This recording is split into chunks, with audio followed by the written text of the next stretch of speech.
Start.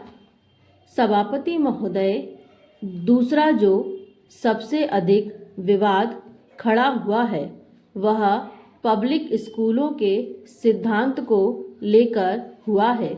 मेरी समझ में नहीं आता है कि जब हम कुछ निहित स्वार्थी लोगों के हितों पर, कुछ मुट्ठी भर लोगों के विशेष अधिकारों पर चोट करते हैं तो वे संविधान की दुहाई देते हैं।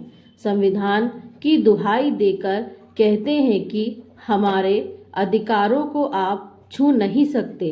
इसमें चाहे राजाओं की प्रीवी पर्स का सवाल हो, चाहे राजकुमारों की शिक्षा का सवाल हो, या बड़े बड़े सेठों के बच्चों या बड़े बड़े नेताओं और अफसरों के बच्चों की शिक्षा का सवाल हो। महोदय, यह सही है कि हमारे संविधान ने यह अधिकार दिया है कि हम अपने बच्चों को जैसी शिक्षा देनी चाहें वैसी शिक्षा उन्हें दिलाएं, लेकिन इसका अर्थ यह नहीं है कि हम अपने बच्चों को जेब काटने वालों के स्कूलों में जेब काटने की शिक्षा दिलाएं। मेरी यह निश्चित धारणा है कि आज जो इस तरह के पब्लिक स्कूल हैं वे जेब काटने वाले पैदा कर रहे हैं। हमारे देश के अंदर सबसे अधिक समाज विरोधी तत्व इन्हीं स्कूलों द्वारा पैदा किए जा रहे हैं। जो बच्चे इन स्कूलों से निकलते हैं वे पता नहीं अपने आप को क्या समझते हैं। जो धारणा गरीब जनता है उसके लिए उनके दिलों में वहाँ पर नफरत पैदा की जाती है। जब वे इन स्कूलों से निकलकर बाहर आते हैं तो ऐसा व्यवहार करते हैं जैसे वे स्वर्ग से उतरकर आए हैं।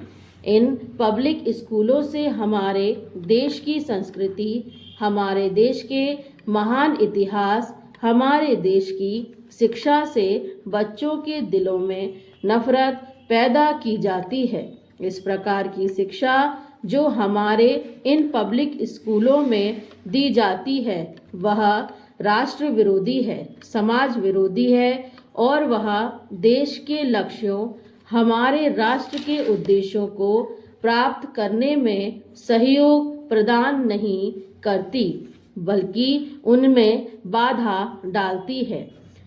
आश्चर्य की बात यह है कि लोक सेवा आयोग द्वारा जब नौकरी देने का प्रश्न आता है तो सबसे अधिक अवसर इन्हीं बच्चों को दिए जाते हैं। यही कारण है कि आज हमारी सेवाओं में जो आते हैं वे सब एक विशेष मनोवृत्ति लेकर आते हैं। वे देश की सेवा करने की मनोवृत्ति लेकर नहीं आते हैं बल्कि अपने आराम की मनोवृत्ति लेकर आते हैं। मैं यह चाहता हूं कि यदि यह वैधानिक प्रश्न हो तो हमें विधान में संशोधन करना चाहिए। इससे पहले हम इतना तो कर ही सकते हैं कि इन पब्लिक स्कूलों और दूसरे सरकारी या गैर सरकारी स्कूलों में जो फीस में असमानता है वह समानता ना रहे। हम यह भी रोक लगा सकते हैं कि इस प्रकार के प्रत्येक स्कूल में जब दाखिला किया जाए तो स्कूल के पड़ोस में नज़दीक में रहने वालों को अवसर दिया जाए। यदि हम ऐसा कर लेते हैं तो हमारे देश में सही मायनों में समानता आनी शुरू हो जाएगी और भेदभाव भी दूर होना शुरू हो जाएगा। स्टॉप।